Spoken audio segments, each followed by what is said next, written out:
Oh, it's you. What brings you all here? Hey, we're just having a look around. I'm here to update myself on how things are going here. Oh, the Fatui are here too. Let me introduce you. This is Mr. Garunt Snezhevich. He represented the Knave in sending us a large amount of supplies, and is helping with our work. Our residents are hard at work as well. Thanks to everyone, work is progressing nicely. We've lost a lot of people, but we're moving forward. That will have to be enough. Hello, Miss Charlotte. I'm a big fan of yours. I especially like that article you wrote last year about Fontaine's stray cats. But if you don't mind, could you not emphasize our role too much in your report? It's not charity we're doing here. We just happen to share the same interests as the Spina. I get where you're coming from. I'll keep it as simple as possible. Or would you be willing to feature as friendly neighbors? That would be fine. Thanks. Oh, you're back too. How are things? We finished laying down the construction materials. It'll be another hour before the workers are able to go over there. Huh? You're here too, Clorinde? Well, her reputation's greatly risen after that whole duel business with Miss Furina. So she's here in Poisson to wait out the heat. All right. She really came here to help me out. There's too much to consider in the reconstruction of Poisson. The Spina has need of more decision-makers. And, well, I do already happen to be connected to Mr. Callis. Oh, wait just a moment. Do you mind me asking a few questions? You know, about how you felt before the duel, about what it was like facing down a god. There's lots of exciting material there, I bet. Forget it. I'm sure you can find a better theme than that, Miss Charlotte. I see you're the same as always. Couldn't you do me a favor, for Navia's sake? Well, if we're talking about doing things for my sake, you might as well just take a few more photos of me. Or of the Traveler. It's better than wasting time persuading Clorinde, at any rate. Of course I will. I'm not gonna let her off that easy. All right, then everyone who wants to be in the photo, gather up. And smile.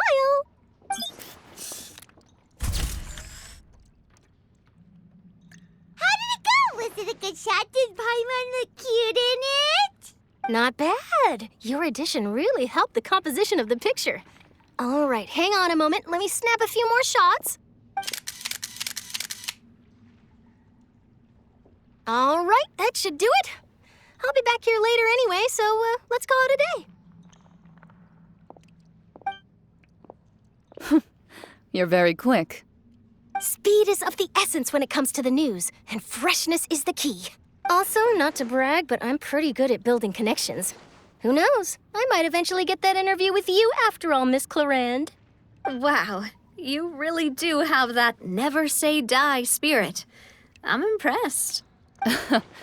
I'll hazard a guess that this is how you got that interview at the Fortress of Maripede. Whoa, you're well informed. Let me make a guess, too. I asked Sijuin, who told Monsieur Neuvillette, and he told you, right? That's a very complete information chain. In truth, all Monsieur Neuvillette asked me was, when did the fortress become so friendly towards the media? I told him that it was best not to speak too soon. There's no guarantee that Wriothesley will make a personal appearance. You're right. I've got to treasure every moment I have with them. In which case, I'll be making a move first. Stay safe now. And tell me if you hear anything interesting. I'll treat you to afternoon tea in exchange.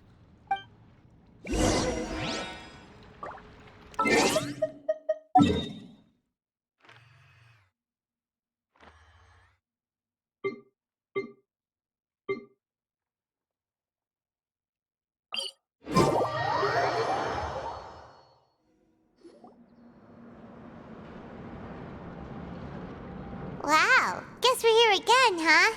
There's a real nostalgic feeling to this place. Looks like you've been missing us. Duke! Did you come all the way to the entrance to greet us? Of course. I'm here to welcome you and our dear Miss Charlotte, whom our good head nurse recommended to me. It's an honor to finally meet the much-rumored Duke. Thank you for consenting to my visit to the fortress, sir. No need to thank me. But that said, I shouldn't be the focus of your interview. I trust you recall our agreement? Of course, of course. All right then, this way. Hey,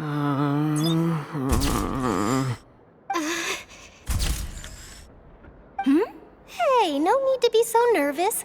I've already taken all the photos we need. Miss Charlotte, do these pictures really need to be published on the cover of the Steambird? It would seem that Miss Lorvine doesn't want her face to appear beside that of Mr. Jurier, hmm? Sir, please don't say things like that. But it looks like dear Mr. Jurier denies it. Might this interview be very important to you, then? No, I just... This is my first time being interviewed, and I'm very thankful to the Steambird for... Now, I might not look it, but I actually did meet Mr. Edwin once. And I'll be honest, I enjoyed chatting with you more.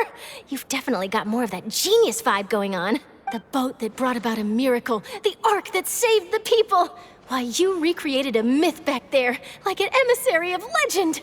Still, if I might ask, where's that flying ship now? Ha! Looks like Charlotte's trying to get herself another exclusive scoop. I have to apologize, but that ship is presently in the bowels of our factory. I'm afraid it won't be easy for you to get a shot of it. Really? Well, then in that case, could I have an interview with you to make up for that loss? You already know my answer, I'm afraid. Best you interview our head nurse instead. Or perhaps you'd like to take another photo of this couple of researchers? Did you really have to use the word couple? Well, then, 2 solo photos will do. Is my hair messed up? Please, someone help me have a look.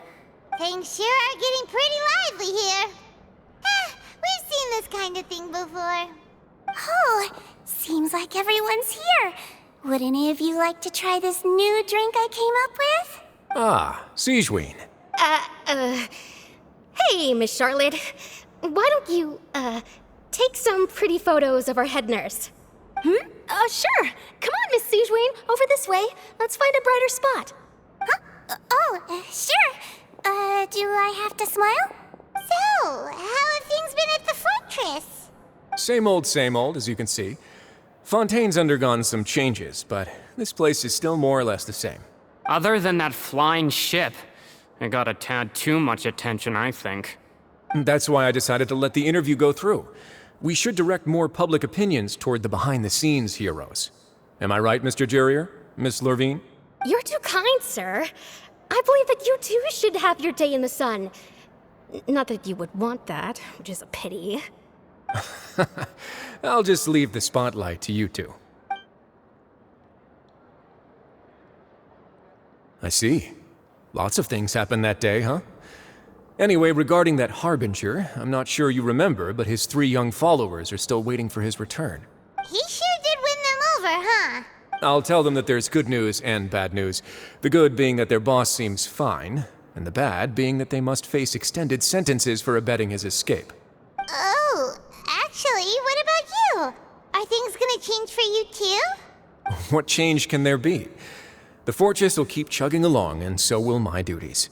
As to what Miss Furina's departure will mean for the nation, and if our laws and governance will be transformed, we'll leave those to the folks in the overworld. Hey, everyone. The photo shoot's done. Good. In that case, let's call it a day here. Thanks for your cooperation. Come on, Traveler, let's go. Till next time, everyone. There'll be a next time? Maybe. Who knows? I might write a story about the underwater factory next time. Until then. All right. Last stop, the docks.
Navia mentioned that she stayed in touch with Linny and the others after working together.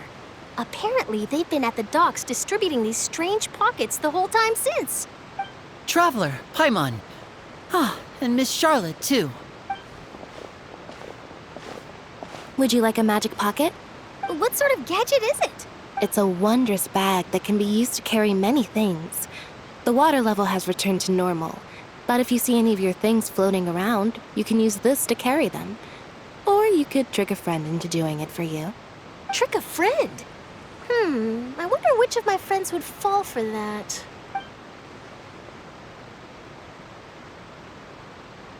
You could just make a friend like Fremine here. Isn't that right, Fremine? Is this what you meant by, I'll help you make some more friends? To be honest, that sounds pretty sweet. Could I have your contact, please? Sure. Please, write down my address. Lynette sure is working hard to help Fremine socialize. He was the one who proposed doing this. He even wants to assist in our magic shows. Yes, I was planning to first introduce Pear as an assistant, and later Fremine himself. In the future, I think we can leave underwater escape magic to him too. That said, would anyone want to see a diver escape underwater? Oh, it'll work out. Every journey begins with the first step. He'll become a part of our show eventually. Lynette, could you come over? Miss Charlotte says she wants to take a picture of us. Got it. My, that Charlotte is rather perceptive. She got rid of everyone the moment she realized I had something to say to you. So, how have things been, Traveler? Father says that you did a great deal during the latest events. She's very grateful for your contributions to Fontaine.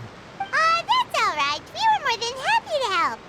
So, what's she doing now? Oh, I guess you haven't heard. Well, after Lady Furina left, Father and Monsieur Neuvillette opened negotiations, during which he gave Fontaine's gnosis to her as a diplomatic gift.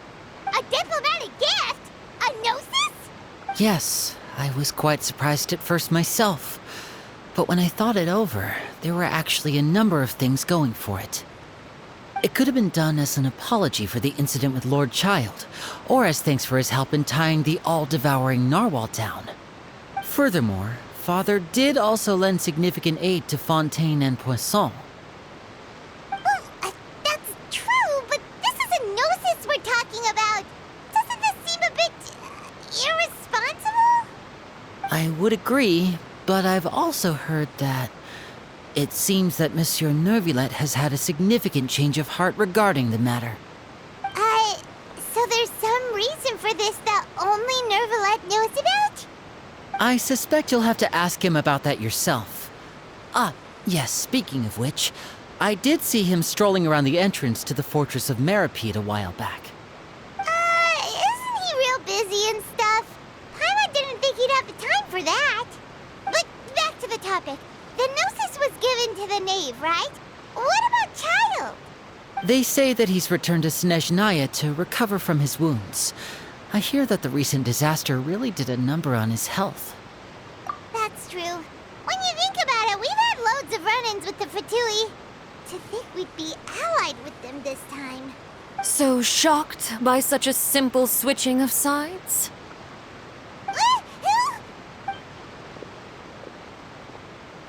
Father! Well, what do you know? Come to the docks to see how my children are doing and meet the Traveler by chance. Please do not pay my accomplishments in Fontaine too much mind. I would have done them regardless. Are you going to take the gnosis back to Snezhnaya? That is our duty as harbingers, yes. Don't be too preoccupied with sides. The goal of the Fatui concerns not a single place or person, but the entire world. With such a grand goal in mind, it is inevitable that we must wear many masks. Switching my masks is something I've always done. Well, that depends on many things. No one truly knows what the future holds. What good is honesty if you can't rely on it forever? As for you, I very much look forward to our next collaboration. Good things cannot be achieved alone, and you've proved yourselves to be great partners. A vision? All right. I'll remember to return it. Thank you for keeping it safe for him this entire time. And that's a wrap for me. Huh? You're... Greetings, Miss Journalist. Hello. If I'm not mistaken, there are diplomatic channels I'll need to report to take a photo of you. That is correct. So forgive me, but I will not be able to serve as a subject in your article. However, feel free to write as much as you'd like about our dear magicians and our upcoming rookie talent. I will. The sea breeze is quite pleasant. I shall continue my walk while the weather remains so agreeable. Farewell. Farewell, Father. Oh, she has such an intimidating presence. I didn't even dare to take a picture. Thankfully, I've already wrapped up all my pre-scheduled interviews. Thank you all. This'll be more than enough for me to write about, I'm sure. Don't be too nervous. Why don't you take a magic pocket before you go? Here, Traveler, Paimon, you take one too. To move things about? That's right. Funny. I was giving out magic pockets when we first met too. And what do you know? I'm doing the exact same thing right now. So many things have happened, but the pockets are still the pockets. I guess this must be life. We will all follow our own paths, and serendipity will lead you to your fated friends. All right then. We'll be handing out pockets in some other districts later, so we'll get going now. Have a good day, you two. Well, guess we sent Charlotte off. Shall we go see what Neuvillette's doing? As long as he's not so busy that he doesn't have time to chat anyway.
You really are here, Neuvillette. I didn't think you were going to have free time this hour of the day. Really? Oh, I suppose you must have met Mr. Linney. He took the time to greet me earlier when he passed this way. In any case, you came at a good time. I was just considering reaching out to you to set up a meeting, so I may explain some things that I haven't had the time to before. Aw, Paimon's glad that you remembered. Thank you for keeping us on your mind, what with you being busy and all. All right, let's have it then. How was Fontaine actually saved? The whole business is still quite the mystery to us. It is strange how words can often leave a bitter taste in the mouth when it finally comes time to say them out loud.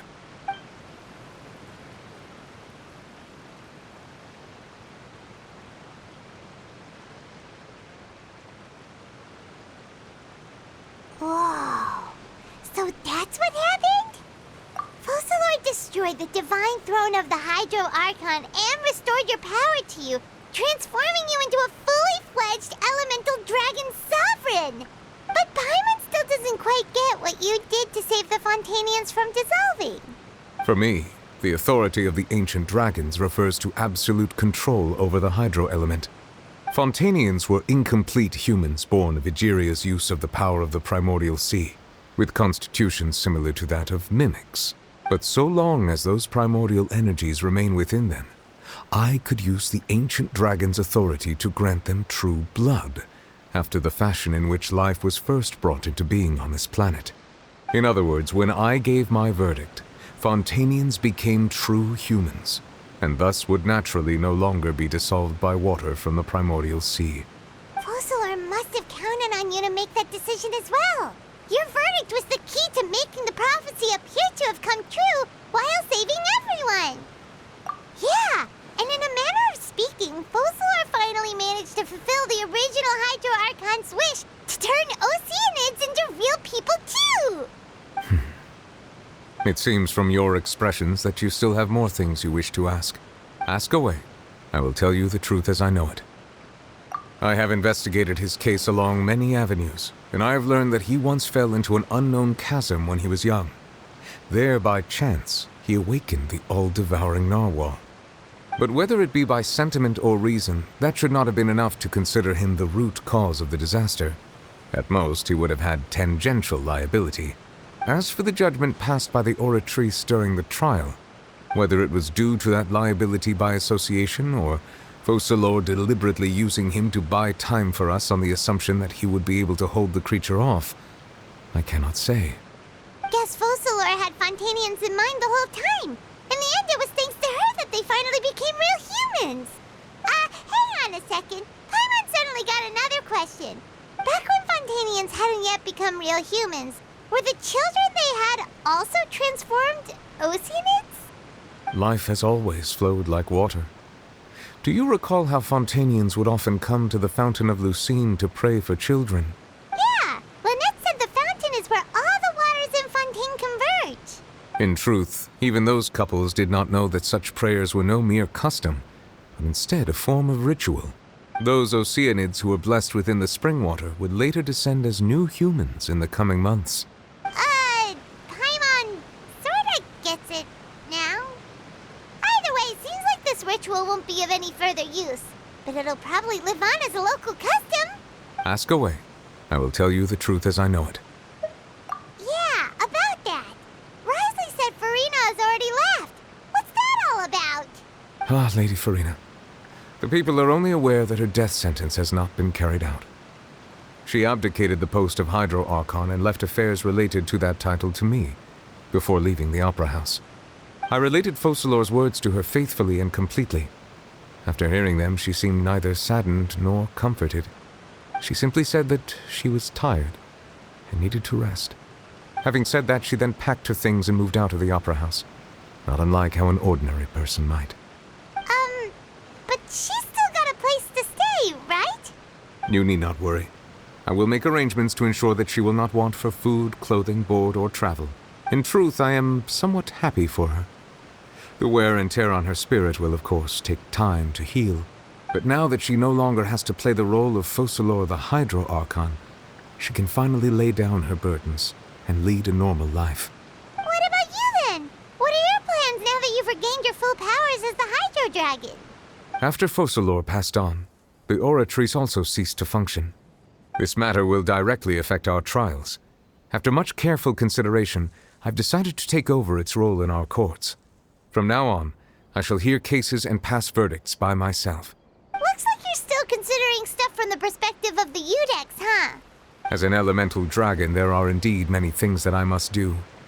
But this power and this duty, in a manner of speaking, you could say that both were granted to me. As such, before I attend to my other responsibilities, I must first and foremost continue to serve Fontaine as its highest judge. The duty of the Hydro Sovereign and the duty of the Udex shall coexist within my person.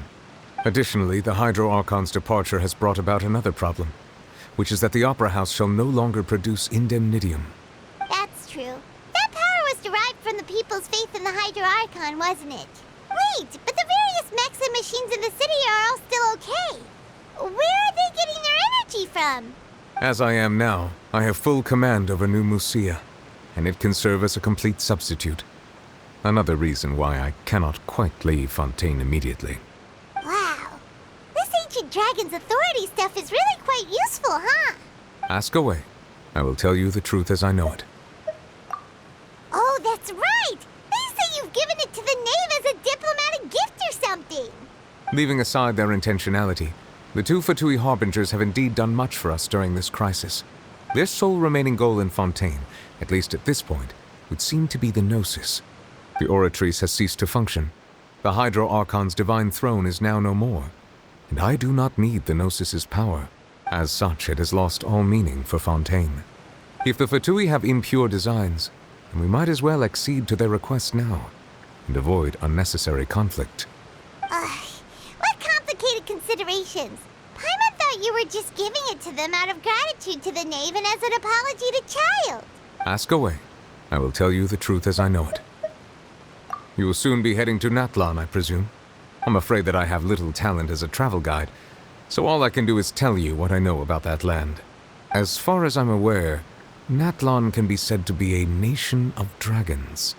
A nation of dragons? You mean like you? No, I suspect that I would not find myself welcome there. Unlike ancient dragons such as myself, the dragons of Natlan have undergone long years of development and evolution. Large numbers of them have entered a form of coexistence with humanity. Natlan is also the nation of war. War ravages those lands like an undying flame. There is one other piece of information I got incidentally from my negotiations with the Knave that I believe may be useful to you. The Harbinger known as the Captain has thrown his hat into the endless ring of war. The Captain. Sounds like a real tough customer. Seriously, everywhere you look, there's a Fatui Harbinger doing their thing. I suggest that you fully prepare yourself before going to Natlan. In the meantime, Fontaine's doors will always be open to you. Ask away. I will tell you the truth as I know it. Hang on a sec. Paimon still got a question about the Gnosis. When we spoke to Linny earlier, he mentioned that your attitude towards giving away the Gnosis had clearly changed. We guessed that there might be some reason for it that only you were aware of. No wonder the House of the Hearth is the Fatui's intelligence division. They are certainly sharp. So regarding this specific issue, I was just getting ready to share something with you. What is it? In truth, I exchanged some further words with that lady named Skirk after sending you two back to the surface. It went something like this.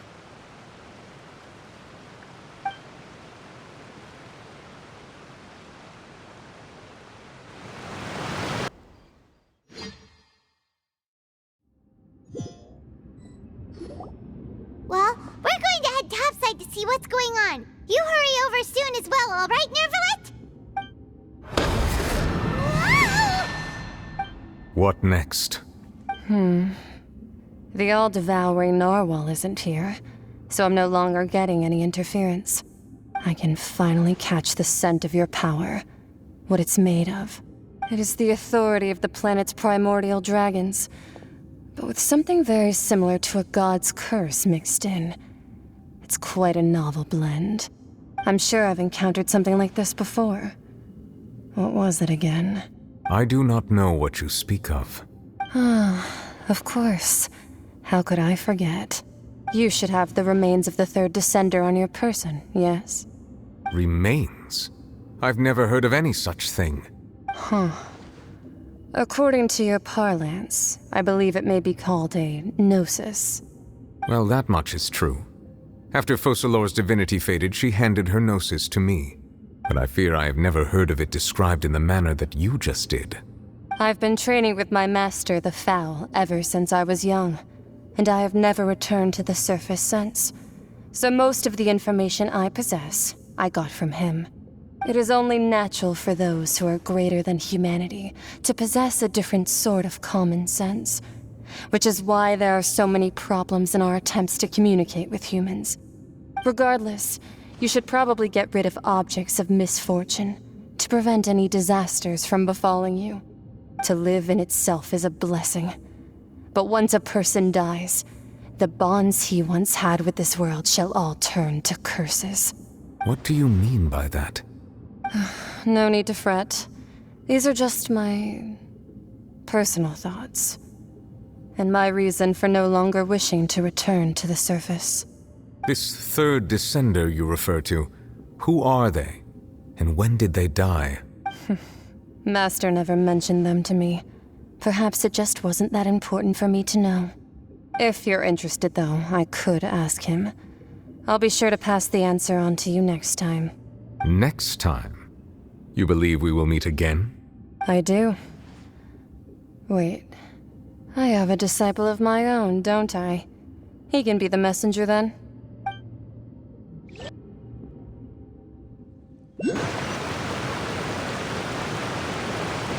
That's what she told me.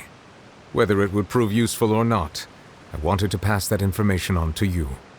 The remains of the third descender? So that's what the Gnosis actually are. Paimon just thought they looked like chess pieces. How could they be a person's remains? All the same, assuming that there was no misunderstanding or special metaphor at play, that is what she meant to say. And she said that it would bring misfortune and that you should check it, which is why you gave it to the Fatui. If she speaks the truth, then I would simply be putting Fontaine at unnecessary risk by keeping it here.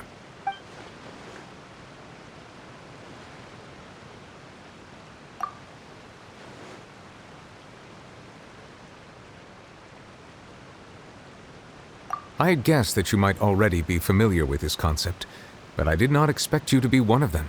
That means that the Gnosis, which are exceedingly element-compatible and can even enhance elemental abilities, do indeed come from the third descender. I wonder, does your body also possess similar properties? Like being able to use elemental powers without a vision. That does sort of count as special compatibility, right? No, let's not think about this stuff right now. It just feels creepy. Comparing the Traveler to the dead third descender and all. That's what you say, but this topic still feels like bad luck. Once Child recovers, let's get some more answers out of him. Or go look for his master and get the answers that way. I too believe it unwise to make too many blind guesses when information is lacking. The same is true of being at court. All right. Whatever the case, it seems like the crisis here in Fontaine's over for now. Yes. All of Focalor's efforts were for this moment as well. But she sacrificed herself in the end as a god, and she suffered through all those years as a human. Was that really what she wanted? I suppose that would be the mystery of a god's will. I suspect not. But once in a while I too would guess that if wishes were like the clouds in the sky, they will one day return to the earth as raindrops. Life flows like water, and rain is the final answer. The water levels may sometimes tilt one way or another, but the rain falls fairly upon all. And what, ultimately, is the difference between the rains that fall upon all of us?